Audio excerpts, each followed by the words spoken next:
the shocking betrayal, the text that destroyed everything. Welcome to my channel. Don't forget to like and subscribe for more emotional stories that will keep you on the edge of your seat. The champagne glass slipped from Maya's fingers, shattering against the marble floor of the penthouse. Her eyes were locked on the phone screen, reading the message that had just arrived. It wasn't meant for her, but she had seen it, and now nothing would ever be the same. I can't wait to marry you tomorrow. Tonight was our last night together before you become his wife. He'll never know what we've been doing behind his back. The sender? Her sister, Natalie. The recipient? Her fiancé, Derek Ashford. Maya's legs gave out. She sank to the floor, glass shards cutting into her palms, but she couldn't feel the pain. The physical agony was nothing compared to the tearing sensation in her chest. Tomorrow was supposed to be the happiest day of her life. She had spent 2 years planning this wedding. 2 years loving a man who apparently had been sleeping with her only sister the entire time. The penthouse door clicked open. Derek walked in, loosening his tie, his face flushed from whatever he'd been doing. When he saw Maya on the floor, surrounded by broken glass and champagne, his expression shifted from surprise to something darker. Guilt. Maya? What happened? Are you hurt? She held up his phone. Her hand was shaking so badly she could barely keep it steady. You left this on the counter. Derek's face went pale. He took a step forward, then stopped. He didn't even try to deny it. That was the worst part. He didn't fight for her. He didn't scramble for an excuse. He just stood there, caught. How long? Maya's voice was barely a whisper, but it cut through the silence like a blade. Maya, let me explain. How long? She screamed it this time, her voice breaking. Derek ran his hand through his perfect blonde hair, the same hair she used to love running her fingers through. 6 months, he finally said. It just happened. We didn't mean for it to. 6 months. Maya laughed, but it was a hollow, broken sound. 6 months. While you were telling me you loved me. While we were picking out wedding invitations. While I was defending you to my father, who said you were too good to be true. She stood up, ignoring the blood dripping from her palms. He was right. You were too good to be true. Derek's jaw tightened. Your father never respected me. He always looked at me like I wasn't good enough for his precious daughter. Don't you dare make this about him, Maya said, her voice deadly calm now. This is about you, and my sister, my own blood. Natalie understands me in ways you never could, Derek said, and there was actual emotion in his voice now. Not regret, not shame, something else. She doesn't judge me. She doesn't expect me to be perfect all the time. Maya stared at him. This man she thought she knew.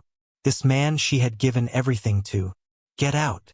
Maya, get out. She grabbed the nearest object, a crystal vase her mother had given her, and hurled it at his head. Derek ducked, and it exploded against the wall behind him. Get out before I do something we'll both regret. Derek looked at her for one long moment, then grabbed his phone and walked out. He didn't apologize. He didn't beg for forgiveness. He just left. The family dinner from hell. Maya didn't sleep that night. She sat on her bedroom floor, still in her engagement party dress, staring at the wall as the sun came up. Her phone buzzed constantly. Texts from her mother asking if she was ready for the final dress fitting. Calls from the wedding planner confirming last-minute details. Messages from friends excited about the ceremony. But nothing from Natalie. Nothing from Derek. At noon, Maya forced herself to shower and get dressed. She had a decision to make. She could cancel the wedding, tell everyone the truth, and watch her family implode. Or she could do something else. Something that would hurt them the way they had hurt her. By the time she arrived at her parents' estate for what was supposed to be the rehearsal dinner, Maya had made her choice. The Harrington mansion was decorated with white roses and fairy lights. 200 guests would arrive tomorrow to watch Maya marry Derek Ashford, the charming entrepreneur who had swept her off her feet at a charity gala 2 years ago. They would watch her walk down the aisle in a custom Vera Wang gown. They would toast to their future happiness. But that future was a lie. Maya walked through the front door and heard laughter coming from the dining room. She followed the sound and found them all gathered around the table. Her mother, Patricia, elegant and poised as always. Her father, Richard, powerful and commanding even in casual clothes. And sitting next to each other, close enough that their shoulders touched, were Derek and Natalie. Natalie looked up when Maya entered, and for just a split second, fear flashed across her face. Then she smiled. That same sweet smile she'd used their whole lives to get what she wanted. "Maya, there you are. We were getting worried." Maya studied her sister. Natalie had always been the beautiful one, the fun one, the one who could walk into a room and make everyone fall in love with her. She had blonde hair like their mother, bright blue eyes, and a laugh that sounded like wind chimes. Maya, with her dark hair and serious demeanor, had always felt like the shadow. "Sorry I'm late," Maya said, taking the empty seat across from Derek and Natalie. "I had some last-minute things to take care of." "Wedding jitters?" her mother asked, pouring her a glass of wine. "Completely normal, darling. Something like that." Derek wouldn't look at her. He kept his eyes on his plate, pushing food around with his fork. Natalie, however, couldn't stop staring. She was waiting for Maya to explode, to scream, to expose them. But Maya just smiled. "Actually," Maya said, setting down her wine glass, "I have an announcement to make." The table went quiet. Her father looked up from his phone. Her mother's hand froze halfway to her mouth. "Derek and I have decided to postpone the wedding." The reaction was immediate. Her mother gasped. Her father's face darkened. Natalie's eyes went wide with what looked like relief. "Postpone," Patricia said. "Maya, the wedding is tomorrow. We have 200 guests coming. The venue is paid for." "I know, Mom," Maya interrupted. "But Derek and I both agreed that we're not ready. We need more time." She looked directly at Derek. "Isn't that right, darling?" Derek's jaw clenched. He was trapped. If he agreed, he looked like the bad guy. If he disagreed, Maya could tell everyone the truth right here, right now.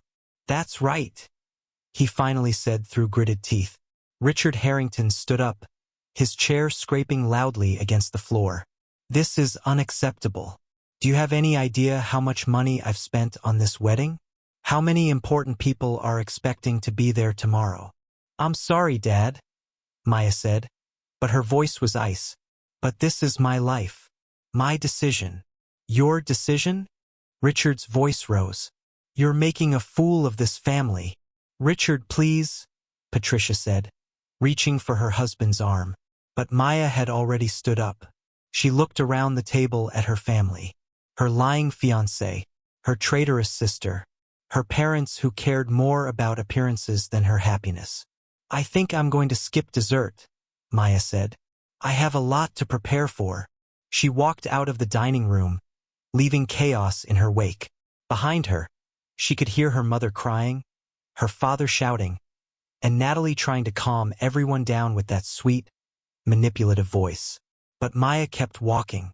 She got in her car, drove to her penthouse, and started making calls. The plan takes shape.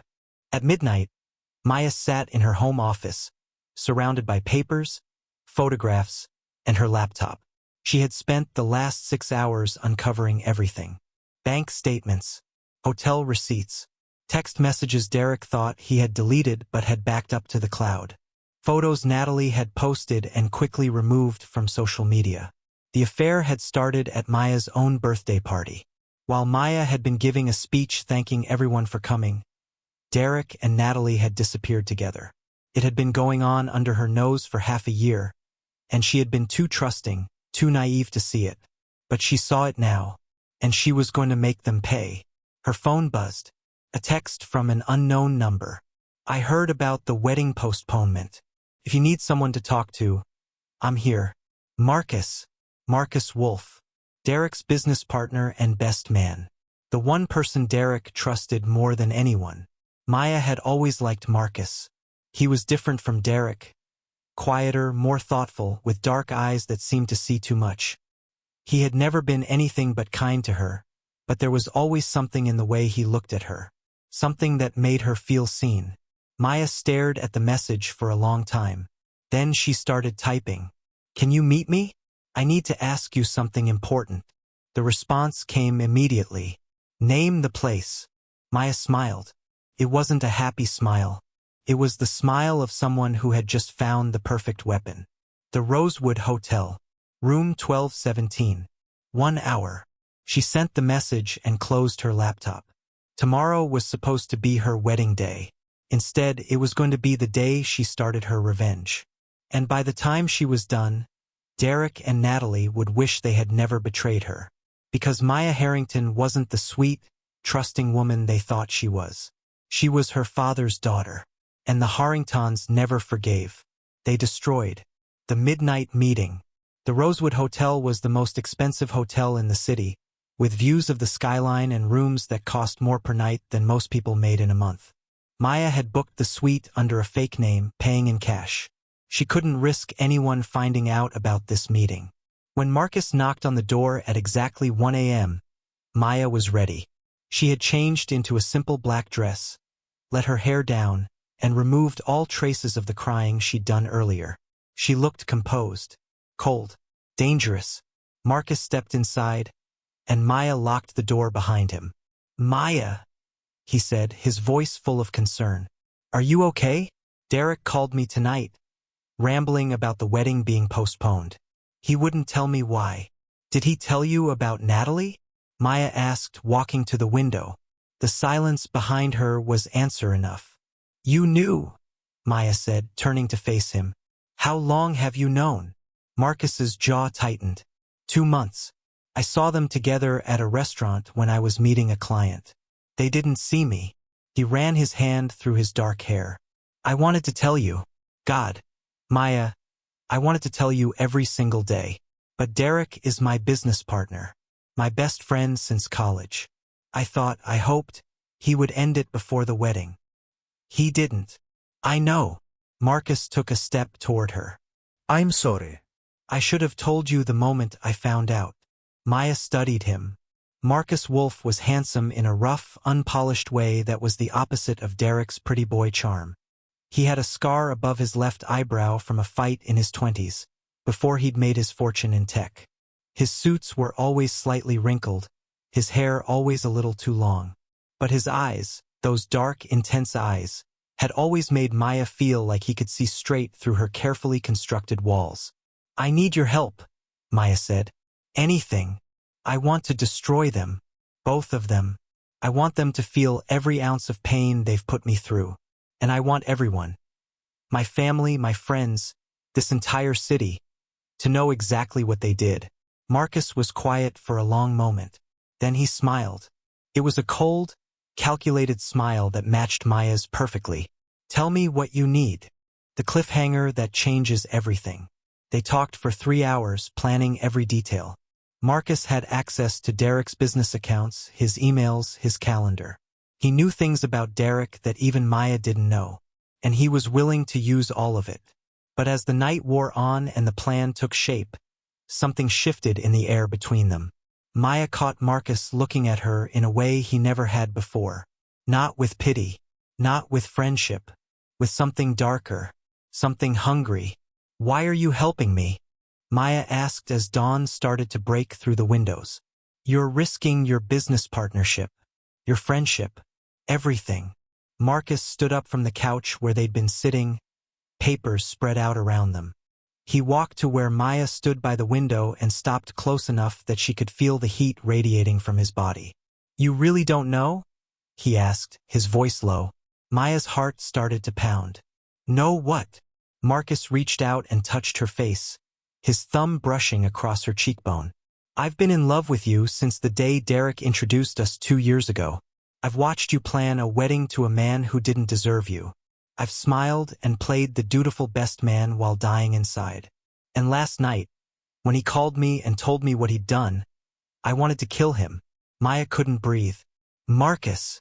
"I'm helping you," Marcus said, his eyes burning into hers. "Because I want Derek to lose everything. And then I want you to choose me." Before Maya could respond, Marcus's phone buzzed. He pulled it out, and his expression changed from intense to shocked. "What is it?" Maya asked. Marcus showed her the screen.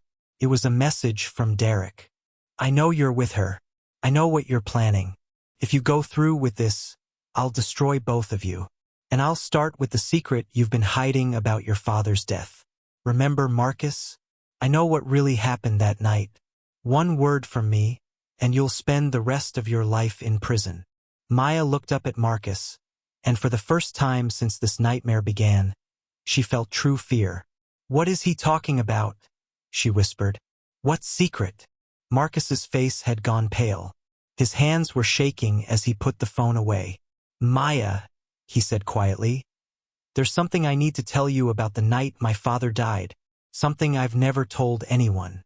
Something that, if Derek reveals it, will destroy not just me, but you too." And in that moment, Maya realized that her plan for revenge had just become infinitely more complicated. Because the man she was trusting to help her might be hiding secrets even darker than the betrayal that started this all. The secret that could destroy everything. Marcus Wolf had never planned to tell anyone the truth about his father's death. For 5 years, he had carried that weight alone, buried under layers of success and carefully constructed lies. But now, standing in a hotel room with the woman he loved, watching her eyes fill with suspicion and fear, he knew the time for lies was over. "Sit down," Marcus said, his voice rough. "This is going to take a while." Maya didn't move. "Just tell me. Whatever it is, just say it." Marcus walked to the minibar and poured himself a whiskey. His hands were still shaking. 5 years ago, my father, James Wolf, died in a car accident. That's what the newspapers said. That's what everyone believes. He downed the whiskey in one swallow. "It wasn't an accident." Maya's eyes widened. "What are you saying?" "I'm saying I was there. I was driving the car." The room went silent except for the distant hum of traffic far below. Maya sank onto the couch, her legs finally giving out. "We were arguing," Marcus continued, his voice flat and emotionless now, like he was reciting facts instead of reliving his worst nightmare. "My father had been drinking. He was always drinking back then. His company was failing. He'd made bad investments, trusted the wrong people. He was about to lose everything. Marcus. That night, he told me he was going to kill himself. Said he couldn't live with the shame of bankruptcy. I tried to stop him, tried to get him help, but he got in his car and started driving. I chased after him in my own car. I thought," his voice cracked, "I thought I could stop him." Maya stood up and walked to him, but she didn't touch him. She just waited. The roads were wet. It was raining. I caught up to him on Riverside Drive, and I pulled alongside, yelling at him to stop. But he swerved into me, on purpose. He wanted both of us to go over the cliff. Marcus closed his eyes. At the last second, I jerked my wheel to the right. His car went over. Mine didn't. "Oh my God," Maya whispered. "The police ruled it an accident. No one else was on the road. There were no witnesses. I told them I had been following behind him and saw him lose control. They believed me." Marcus finally looked at her, and his eyes were haunted. "But Derek knows the truth. He was the only person I told. We were best friends, and I was falling apart, and I needed someone to know that I had killed my own father." "You didn't kill him," Maya said firmly. "He made his choice. You tried to save him. The law might not see it that way. If Derek tells the police that I was the one who forced him off the road, that I was the reason he crashed, they could charge me with vehicular manslaughter. Negligent homicide. Even if I didn't mean for it to happen, even if I was trying to help, I was involved in an accident that resulted in death, and I never told the truth about what really happened." Maya felt sick. "So Derek has been holding this over your head for 5 years? He's never used it before. We were friends.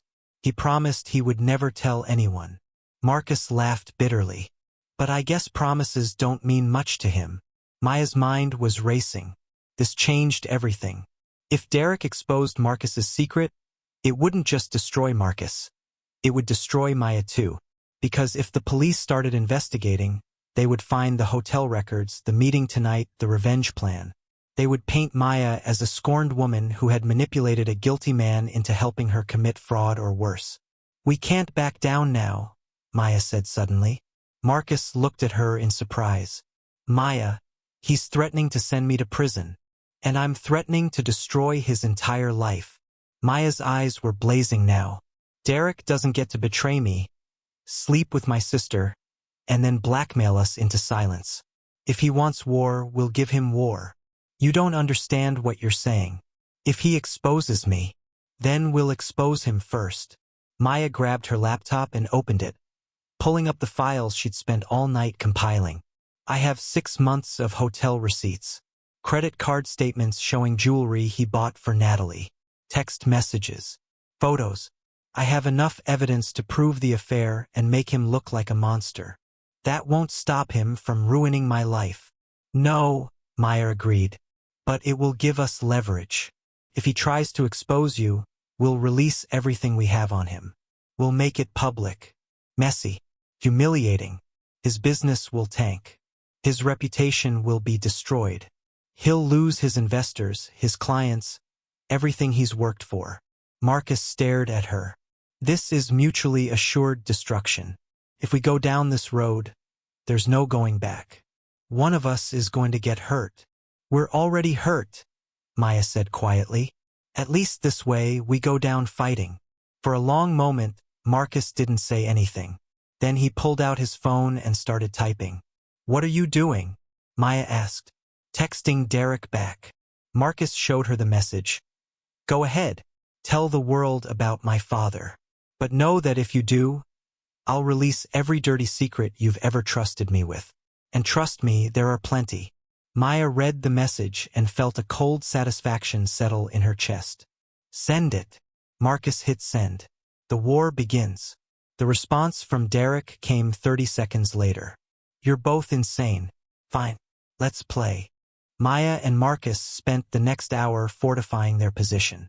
Marcus had access to Derek's business emails, and what he found there was devastating.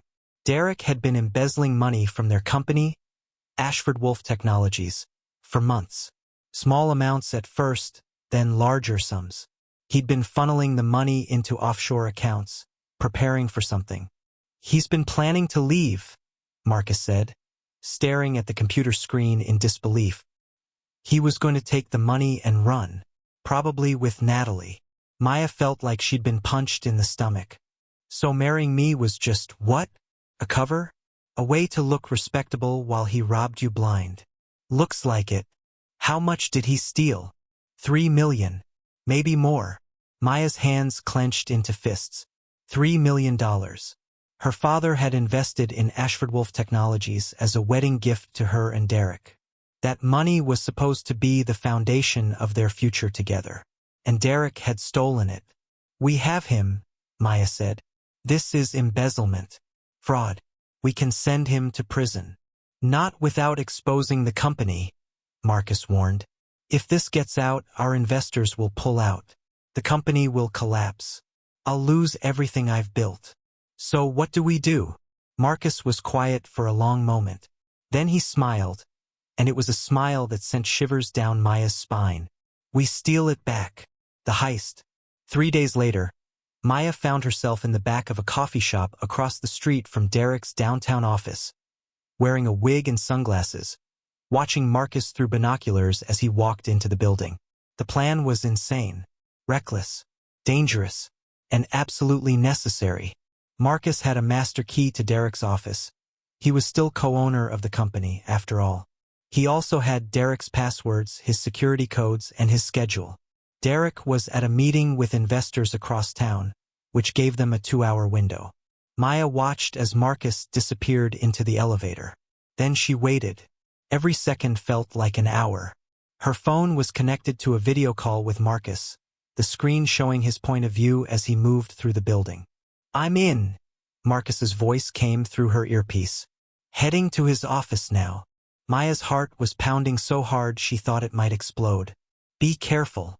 "Always am." She watched through the video feed as Marcus entered Derek's private office. It was exactly as Maya remembered. Sleek, modern, with floor-to-ceiling windows overlooking the city. Derek's computer was on his desk, locked. Marcus sat down and started typing. His computer is encrypted, but I know his password. He uses the same one for everything. Narcissist that he is, it's his own birthday. Maya heard the click of keys, then Marcus swore. What's wrong? He changed it. Maya's stomach dropped. Can you break in? Not without triggering security protocols. We'd have 30 seconds before the system locks down and alerts building security. Marcus was silent for a moment. Wait, I have another idea.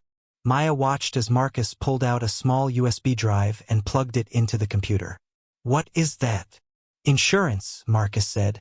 I built a backdoor into our company's network years ago, just in case.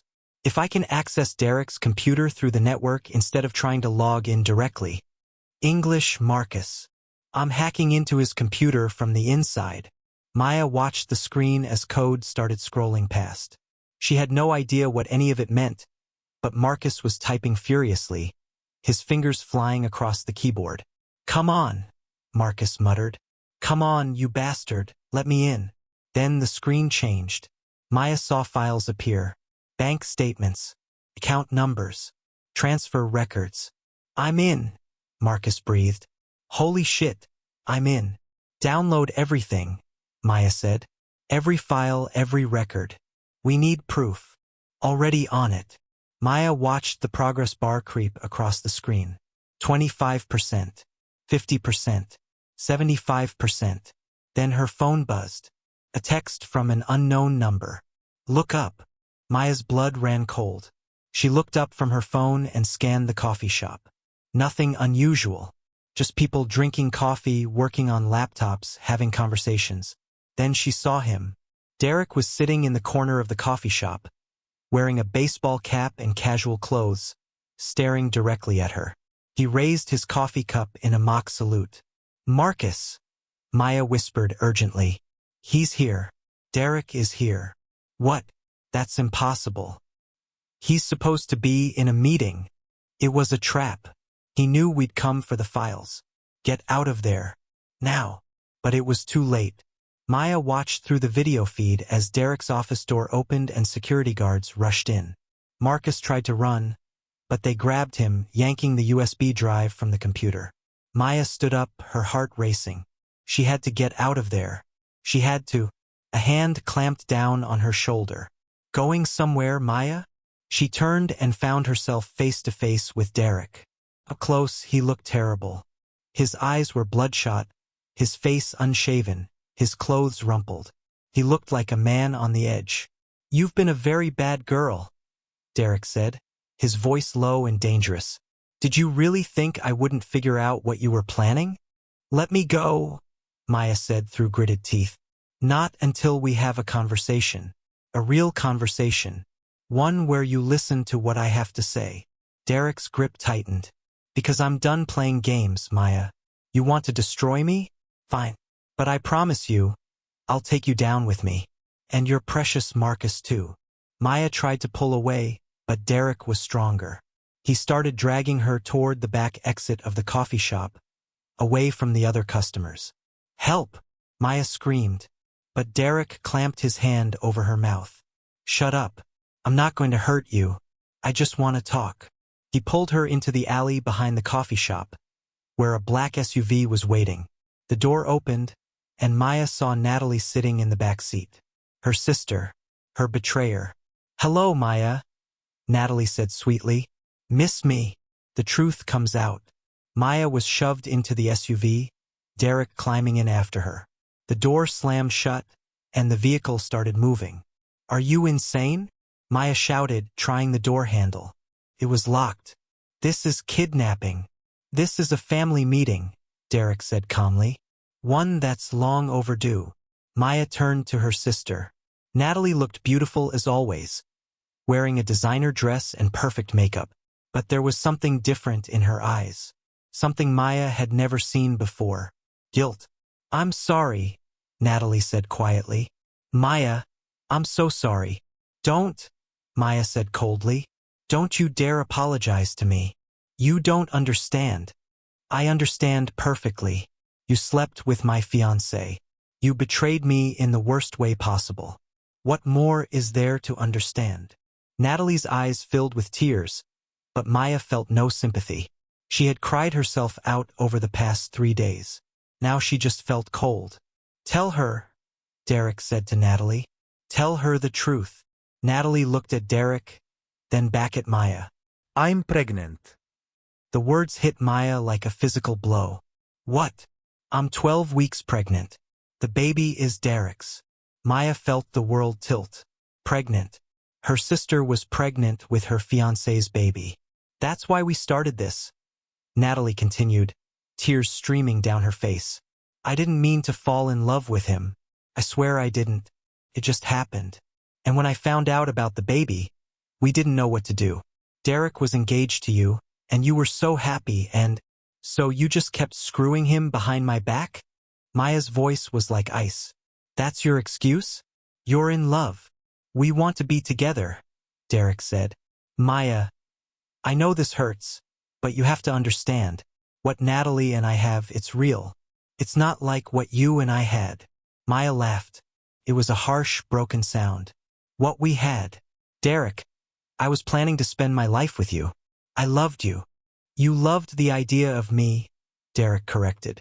You loved the perfect wedding, the perfect husband, the perfect life your parents wanted for you. But you never really knew me. You never saw the real me. And Natalie does? Yes, Derek said simply. She does. Maya looked at her sister, really looked at her, and saw the truth in Natalie's eyes. She did love him. This wasn't just an affair. This was real, which somehow made it hurt even more. So what now? Maya asked. You kidnap me, tell me you're in love and having a baby, and expect me to just accept it? Give you my blessing? No, Derek said. We expect you to stop trying to destroy us. Why would I do that? Because if you don't, Natalie said, pulling out her phone, I'll show Mom and Dad this. She held up the screen. Maya saw a photo of herself and Marcus in the hotel room, sitting close together, his hand on her face. The photo was taken from outside the window, probably with a telephoto lens. It looked damning. It looked like they were having an affair. You had someone following me? Maya asked in disbelief. We needed insurance, Derek said. Just like you needed Marcus. But here's the thing, Maya. I know you and Marcus didn't sleep together. I know you're just using him to get back at me. But your parents don't know that. And if they see this photo, they'll think you've been cheating on me. That you postponed the wedding because you're in love with my business partner. Maya felt sick. They'll never believe that. Won't they? Natalie asked softly. Maya, you've always been the perfect daughter. The one who did everything right while I was the screw-up. If they find out you've been sneaking around with Marcus, it will break their hearts. Especially Daddy. Richard Harrington worshipped his eldest daughter. He had high standards for her, impossibly high standards, but he also loved her more than anything. If he thought Maya had betrayed Derek, that she had been unfaithful, it would destroy their relationship. You're monsters, Maya whispered. We're in love, Derek said. And we're trying to protect our family, our child. If you back off, we'll do the same. We'll leave you alone. Marcus will keep his secrets. You'll keep your reputation, and everyone wins. Everyone wins? Maya repeated incredulously. Derek, you stole $3 million from your own company. Derek's expression hardened. Prove it. Marcus downloaded the files. The files that were confiscated by my security team? Derek smiled. Those files? The ones that no longer exist? Maya, you have nothing. Covered my tracks. The money is safe in accounts you'll never find. And unless you want to risk everything, your parents' respect, Marcus's freedom, your own reputation, you'll walk away. The SUV pulled up in front of Maya's penthouse. The door unlocked. Get out, Derek said. Go back to your life. Forget about revenge. Forget about us. Move on. Maya didn't move. She stared at Derek and Natalie, these two people who had destroyed her life, sitting there calm and confident, convinced they had one. Then she smiled. "You're right," Maya said. "I should move on." She got out of the SUV and started walking toward her building. She could feel them watching her, making sure she actually went inside. But as soon as she entered the lobby and the SUV drove away, Maya pulled out her phone and dialed. "Marcus? Yeah, it's me. They think we're done. They think we're backing off. Are we?" Maya looked at her reflection in the lobby mirror. She looked tired, broken, defeated, but inside, she was burning. "Not even close," Maya said. "I have a new plan, and this time we're not playing defense. We're going nuclear. What do you need me to do?" Maya smiled. "How do you feel about calling a press conference?" The press conference that shocked the city. The grand ballroom of the Rosewood Hotel was packed with journalists, cameras, and curious onlookers.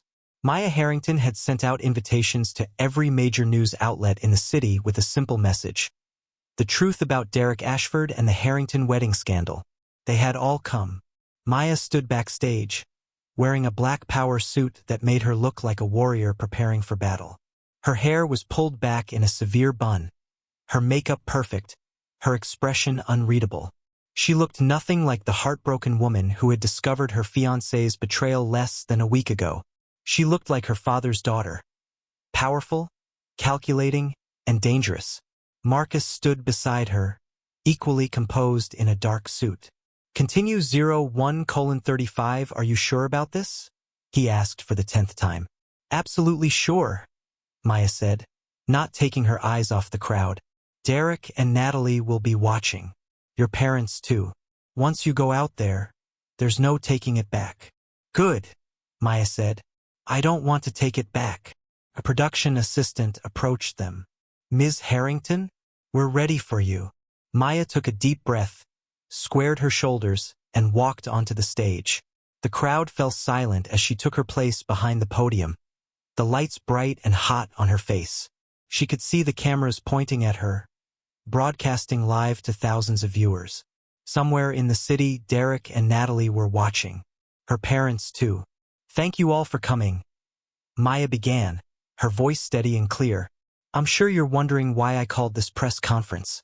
1 week ago, I was supposed to marry Derek Ashford, a man I thought I knew, a man I thought I loved. But 3 days before our wedding, I discovered the truth." She paused, letting the silence build.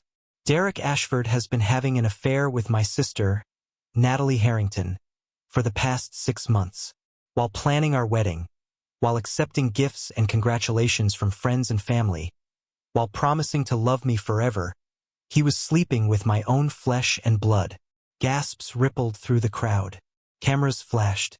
Reporters started shouting questions, but Maya held up her hand. "I'm not finished." She pulled a remote from her pocket and clicked it. The screen behind her lit up with hotel receipts, credit card statements, and text messages. All the evidence she had compiled. "These are hotel bills charged to Derek's credit card. You'll notice they're for rooms booked on nights when he told me he was working late. These are purchases for jewelry, expensive jewelry that I never received. And these," Maya's voice hardened, "are text messages between Derek and my sister, discussing their affair and laughing about how I had no idea." The room erupted. Reporters were shouting over each other. Camera operators were adjusting their angles to capture the evidence on the screen. "But that's not all," Maya continued, her voice cutting through the chaos. "I also discovered that Derek Ashford has been embezzling money from Ashford Wolf Technologies, the company he co-founded with Marcus Wolf. Over $3 million has been transferred to offshore accounts over the past year." Now Marcus stepped forward, taking his place beside Maya at the podium. "I can confirm that what Ms. Harrington says is true," Marcus said, his voice firm. "As co-founder and CEO of Ashford Wolf Technologies, I conducted an internal investigation this week and discovered the theft. I have turned over all evidence to federal authorities, who are now pursuing criminal charges against Derek Ashford for embezzlement and fraud." The room exploded. This was no longer just a juicy society scandal about a broken engagement. This was a crime story, corruption story, the kind of story that could destroy a man's entire life. Maya felt a surge of satisfaction. She clicked the remote again, and the screen changed to show a photo of Derek and Natalie together, clearly taken from one of Derek's social media accounts that had been set to private. "My sister's pregnant with Derek's child," Maya said, her voice cutting through the noise like a blade. "They claim to be in love. They say they couldn't help themselves. They think that makes their betrayal acceptable." She paused, looking directly into the nearest camera. "It doesn't." The fallout. Maya's phone had been ringing nonstop for 3 hours. She ignored all of it. Calls from her mother, her father, friends, reporters, everyone. She sat in her penthouse with Marcus, watching the news coverage on every channel. They were the biggest story in the city. Every news outlet was running with it. Social media was on fire. Hashtag Ashford scandal was trending worldwide. "Your father just released a statement," Marcus said, reading from his phone. "He says the Harrington family is deeply disappointed and saddened by these events, and that they stand with Maya during this difficult time." Translation: "He's furious with Natalie," Maya said, "but he'll never admit it publicly. That would make the family look weak." "Your mother called me," Marcus added. "She's begging me to convince you to take down the press conference video." "Not happening. Derek's lawyers are threatening to sue for defamation." Maya laughed. "Let them. Everything I said was true and backed up with evidence. They have no case." Marcus set down his phone and looked at her. "You did it. You actually destroyed him." "Not yet," Maya said. "The legal charges will take months to process. His lawyers will drag it out, make deals. He might even get away with community service if he agrees to pay back the money." "So what now?" Maya stood up and walked to the window, looking out at the city lights. "Now we wait for him to make his next move. Because Derek isn't going to take this lying down. He's going to try to destroy me too." She was right. The next morning, Maya woke up to a new scandal. Someone had leaked the photo of her and Marcus in the hotel room, the one Natalie had threatened her with. But it wasn't just one photo. There were a dozen photos, taken over several days, showing Maya and Marcus meeting in secret, talking intensely, sitting close together. The headline on every gossip site was the same: "Maya Harrington's secret affair. The real reason she canceled her wedding." "Damn it," Marcus swore, reading the articles on his laptop. "They're spinning this like you were cheating on Derek first. Like the press conference was just you trying to cover up your own affair." Maya felt sick. This was exactly what Derek had threatened to do. And he'd done it in the worst way possible, by making it look like she was the villain, not him. Her phone rang. It was her father. Maya considered not answering, but she knew that would only make things worse. She picked up. "Maya Elizabeth Harrington." Richard's voice boomed through the speaker. "What the hell is going on? I just saw photos of you and Marcus Wolf all over the internet. Are you having an affair with that man?" "No, Dad. I'm not." "Then why are you meeting him in secret? Why are you in a hotel room with him? Why does it look like you're in love with him?" "Because Derek set it up to look that way," Maya shouted back. "Those photos are taken out of context. Marcus and I were planning how to expose Derek's crimes. That's it. Do you have any idea how this looks? The press conference was bad enough, airing our family's dirty laundry for the world to see. But now you look like a hypocrite, a liar, someone who accuses her fiancé of cheating while doing the exact same thing." "I wasn't cheating. I don't care what you were doing." Richard's voice was ice-cold now. "What I care about is that the Harrington name is being dragged through the mud. Your mother is getting calls from her friends, asking if it's true. The board at my company is questioning my judgment. This whole mess is affecting my business, Maya. My reputation." Maya felt tears stinging her eyes. "So that's all you care about? Your reputation? Not that your daughter was betrayed by her fiancé and her own sister." "Of course I care about that," Richard said, but his voice lacked conviction. "But you handled it wrong. You should have come to me privately. We could have dealt with this quietly, paid Derek off, made sure Natalie got the support she needs. Instead, you went nuclear and now everyone is hurt." "Natalie is pregnant with Derek's baby," Maya said quietly. "Did you know that?" Silence on the other end of the line. I'll take that as a no, Maya said. She told me 3 days ago. They're in love, Dad. They're starting a family. And they wanted me to just walk away and pretend none of it happened. More silence. Then Richard's voice came back, quieter now but no less angry. That doesn't change the fact that you've made a mess, Maya. Public mess. And I don't know how to fix it. Maybe it can't be fixed, Maya said. Maybe some things are just broken. She hung up before her father could respond. The betrayal within the betrayal. That night, Maya got a visitor she wasn't expecting. Natalie showed up at her penthouse door, looking terrible. Her hair was disheveled. Her eyes were red and swollen from crying, and she was wearing sweatpants and an oversized hoodie that did nothing to hide her growing belly. "What do you want?" Maya asked coldly, not letting her in. "I need to talk to you," Natalie said, her voice hoarse. "Please, Maya. 5 minutes." Against her better judgment, Maya stepped aside and let her sister in. Natalie walked into the living room and immediately collapsed onto the couch, sobbing. "I'm so sorry. I'm so sorry." Maya crossed her arms. "You already said that." "I know, but I mean it. Maya, I never wanted to hurt you. I never wanted any of this to happen. And yet it did." Natalie looked up at her, tears streaming down her face. "Derek is gone." Maya felt her stomach drop. "What do you mean, gone?" "After your press conference, after the federal charges were announced, he disappeared. He cleaned out his bank accounts, the ones I knew about anyway, and left. No note. No explanation. Just gone."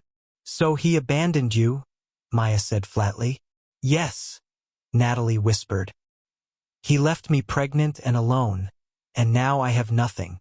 Mom and Dad won't talk to me. My friends think I'm a horrible person. And the man I ruined my life for is gone." Maya should have felt satisfaction. She should have felt vindicated. But looking at her sister's broken face, all she felt was a deep, aching sadness. "Why did you do it, Natalie?" Maya asked quietly. "Why did you choose him over me?" Natalie wiped her eyes. "Because for once in my life, I wanted to be the one someone chose. Do you know what it's like growing up in your shadow, Maya? You're the smart one, the successful one, the one Mom and Dad are proud of. I've always been the screw-up, the disappointment. And then Derek looked at me like I was special, like I was worth something. And I was so desperate for that feeling that I didn't care who I hurt to keep it." Maya sat down next to her sister. "You were always special, Natalie. You didn't need Derek to validate you." "I know that now," Natalie said. "But it's too late. I've lost everything. You, Mom, Dad, Derek. Everything." They sat in silence for a long moment. Then Maya made a decision that surprised even herself. "You can stay here tonight," Maya said. "Just tonight. Tomorrow you figure out what you're going to do. But tonight you don't have to be alone." Natalie looked at her sister in shock. "Why would you help me, after everything I did?" "Because you're my sister," Maya said simply. "And because I'm tired of everyone in this family being broken." The final move. 2 days later, Marcus showed up at Maya's door with news. "We found Derek," he said, walking into the penthouse. Or rather, the FBI found him. He tried to board a flight to the Cayman Islands using a fake passport. They arrested him at the airport. Maya felt a wave of relief wash over her. "So it's over?" "Not quite," Marcus said. "He's offering to make a deal. He'll plead guilty to the embezzlement charges and return the $3 million if the prosecutor agrees to drop the fraud charges and recommend a reduced sentence." "How reduced?" 2 years. Maybe less with good behavior. Maya clenched her fists. "That's it? 2 years for stealing $3 million and destroying multiple lives." "That's how the system works," Marcus said gently. "Especially for rich white guys with good lawyers. But there's more. As part of his plea deal, he has to make a public apology to everyone he hurt, including you." "I don't want his apology." "I know, but it might be good for closure." Maya thought about it. Then she made a decision. "Set it up," she said. "But I want it on my terms, at my location, and I want it recorded." The apology. 1 week later, Derek Ashford sat across from Maya in a conference room, wearing an orange jumpsuit and handcuffs. His lawyer sat next to him, looking nervous. Marcus and a court-appointed mediator sat on Maya's side of the table. Derek looked terrible. He'd lost weight, his hair was greasy, and there were dark circles under his eyes. He looked like a man who had finally realized the consequences of his actions. "I'm sorry," Derek began, reading from a prepared statement his lawyer had written. "I'm sorry for betraying your trust, for lying to you, and for causing you pain. My actions were inexcusable, and I take full responsibility." "Stop," Maya interrupted.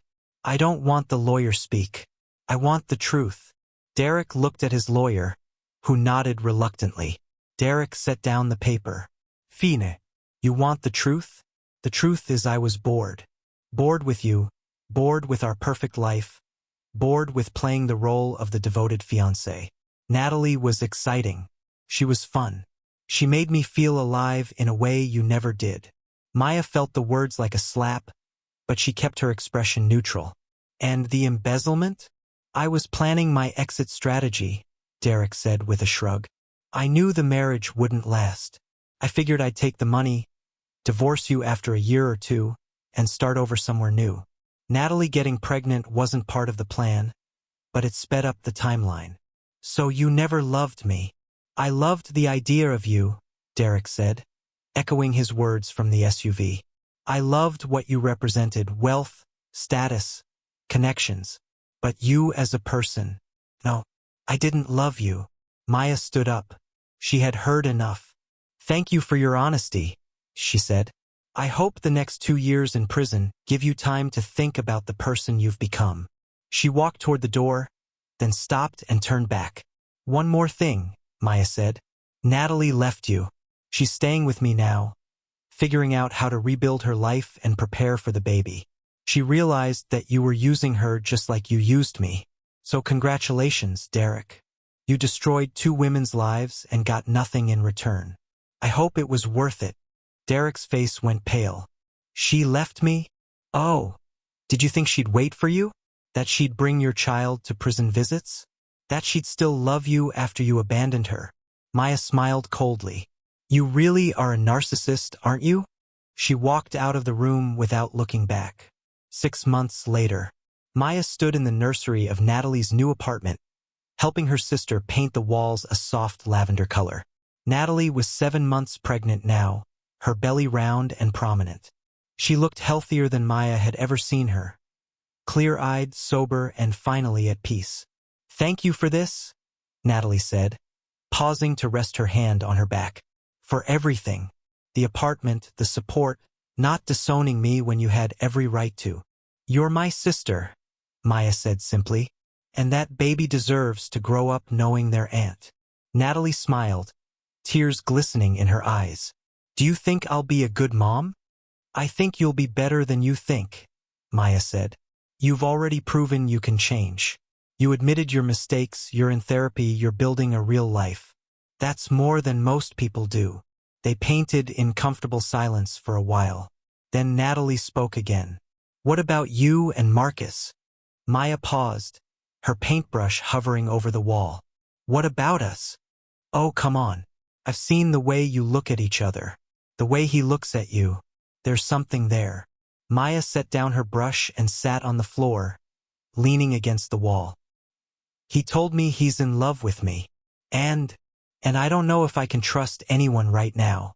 Derek destroyed my ability to believe in love. Every time Marcus says something sweet or looks at me a certain way, I hear Derek's voice in my head saying, "I never loved you." Natalie sat down next to her sister, grunting slightly as she lowered herself to the floor. "Marcus isn't Derek." "I know." "Marcus stayed. He fought for you. He risked everything to help you get justice. That's not something a man does if he doesn't truly care." Maya looked at her sister. "When did you get so wise?" "Pregnancy brain," Natalie joked. "Or maybe rock bottom gives you perspective." Maya's phone buzzed. It was a text from Marcus. "Are you free for dinner tonight? I have something important to ask you." Maya showed the text to Natalie. That's either a marriage proposal or a business proposition, Natalie said. Either way, you should say yes. Maya hesitated, then typed back, yes. The restaurant where everything changed. The restaurant Marcus chose was small and intimate, the kind of place where they could talk without being overheard. Maya arrived wearing a simple blue dress, her hair loose around her shoulders. She looked beautiful, and Marcus's face lit up when he saw her. You look amazing, he said, standing to pull out her chair. You said you had something important to ask me, Maya said, her heart pounding. So let's hear it. Marcus sat down across from her, and Maya noticed his hands were shaking slightly. I've been offered a job, Marcus said. A huge job. CEO position at a tech company in Silicon Valley. Double my current salary. Stock options. Everything I've ever wanted professionally. Maya felt her stomach drop.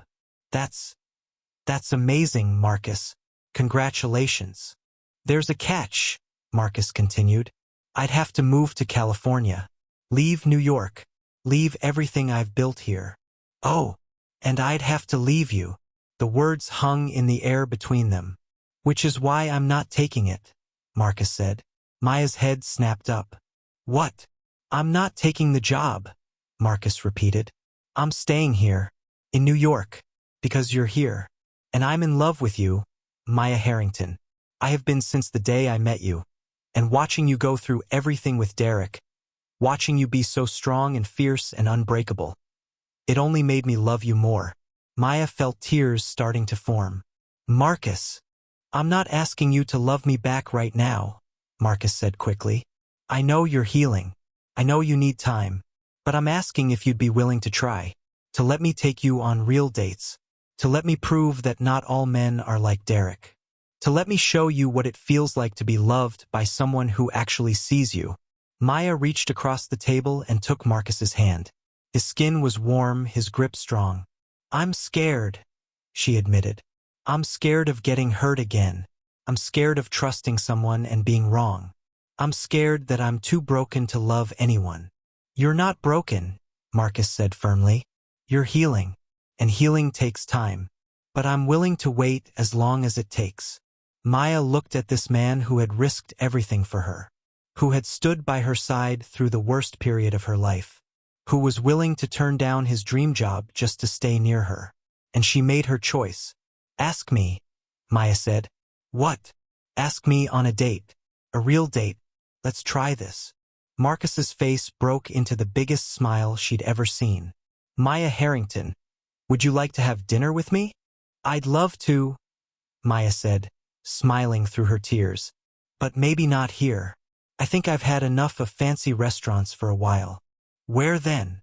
How about pizza? A terrible greasy pizza place where we can wear jeans and not worry about being perfect. Marcus laughed. That sounds perfect. They left the restaurant hand in hand, walking out into the New York night. Above them, the city lights sparkled like stars. And for the first time in months, Maya felt something other than anger or pain. She felt hope.